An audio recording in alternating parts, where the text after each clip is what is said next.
Muy buenos días, muy buenas tardes, muy buenas noches, sean bienvenidos hoy a este nuevo episodio de Script Time, donde vamos a continuar aprendiendo un poco más del camino de la programación visto desde un punto de vista un poco más humano y un poco más resumido, porque esa es la idea de Script Time.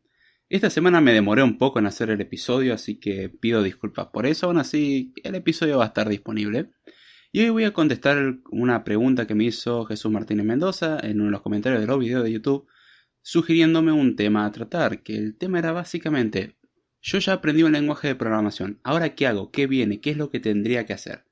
Él lo supuso como un tema que por ahí no sabe si era importante o no. Yo sinceramente digo que cada pregunta que hagan es algo que les interesa y algo que vale la pena contestar. Salvo que es alguna estupidez ya extrema, pero no es el caso. La verdad, la pregunta es muy buena, así que vamos a pasar a contestar la pregunta. En sí, una vez que uno aprende un lenguaje de programación, uno cree a priori haberlo aprendido, por haber aprendido la sintaxis, y muchas veces no es así. Guarda, eso no es siempre, pero en la mayoría de los casos suele suceder que, bueno, ya aprendí la sintaxis, sé más o menos lo que hace, ya está, ya estoy hecho. La idea es aprender a utilizarlo correctamente. Entonces, uno de los consejos que yo doy y que por experiencia propia me funcionan es empezar a desarrollar cosas con eso. Ahí es donde uno va a aprender realmente qué es lo que verdaderamente uno sabe y qué es lo que le falta a uno por aprender o qué es lo que todavía no entendió o cosas que necesitaría extras al lenguaje para poder hacer.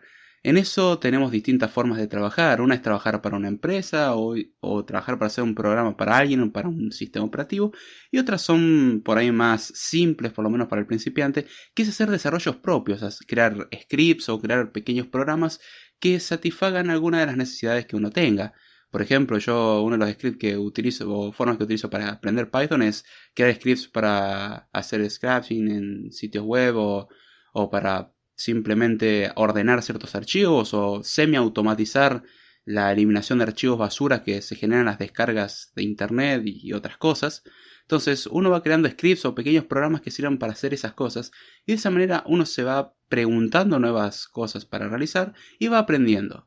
Ahora bien, con el lenguaje de programación como tal no alcanza, y esto es donde venían muchas veces las preguntas que me hacían en el curso de Swift, que algunos incluso lo siguen haciendo, y vas a enseñar a utilizar, qué sé yo, cómo utilizar Foundation a fondo, o cómo utilizar Core Data, o cómo utilizar UIKit, o cualquiera de los frameworks existentes, y la respuesta es no, el curso es de Swift. Swift no incluye para nada Core Data y todo eso. Está bien que si uno quiere aprender a utilizar realmente las herramientas, es fundamental aprender a utilizar Core Data. El que no sabe qué es Core Data es la forma que hay en iOS y Mac de almacenar a largo plazo información dentro de una base de datos. Pero no es parte del lenguaje como tal, es un agregado. Como tal, una vez que uno aprende un lenguaje de programación, tiene que empezar a aprender los agregados, pero primero hay que aprender a utilizar bien el lenguaje. Si no sabemos utilizar el lenguaje es el intermediario entre la librería y uno para poder utilizar la librería. Entonces hay que aprender a utilizar el lenguaje, si no, no nos sirve de nada. Es como, yo quiero crear base de datos SQL, pero no sé hacer una solicitud en SQL. ¿Qué sentido tiene? Como, muy bien, vos creaste tu base de datos, pero no sabes hacer una bendita solicitud, que es lo más simple que hay. Entonces hay que aprender también eso. Yo considero partir de una base y después empezar a expandir y empezar a ramificar. Podemos ver esto como un árbol, podemos tener la raíz, que es el lenguaje, vamos a ir aprendiendo más cosas sobre el lenguaje, lo cual va construyendo el tronco y finalmente vamos a ramificar. Y la ramificación hay que aprender a utilizar distintas herramientas, distintos programas, distintos frameworks, distintas librerías, que es lo siguiente a aprender, ver las aplicaciones que tiene lo que uno aprendió, que eso es lo fundamental, y ya con esto podemos decir, bueno, tenemos un conocimiento base, porque nunca vamos a entender todo, siempre va a salir algo nuevo, una actualización, algo nuevo que aprender. Y ahí es donde podemos empezar a enlazar con otras tecnologías, otros lenguajes.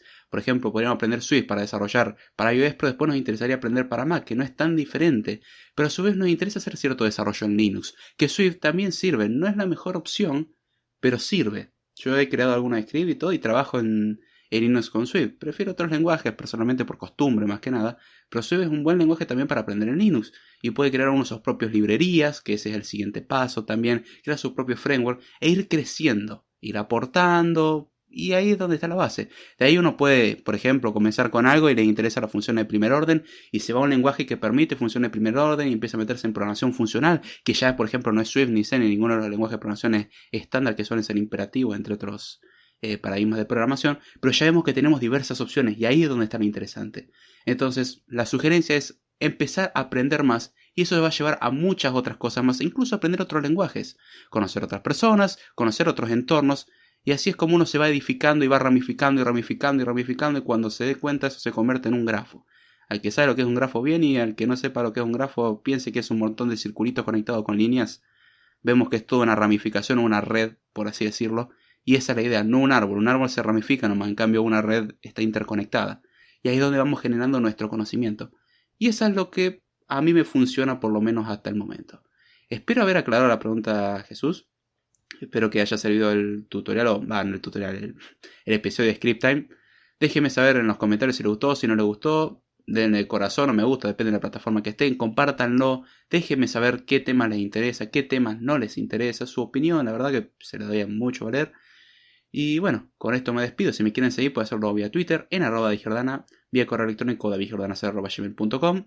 Tenemos el podcast de Code Time los lunes a las 11 de la noche. El Script Time no tiene un horario fijo nunca. Ya vemos que es totalmente irregular, pero bueno, acá estamos. Tenemos el canal de YouTube, David Jordana, el canal de Telegram, @code-time. Con esto me despido y será hasta la próxima.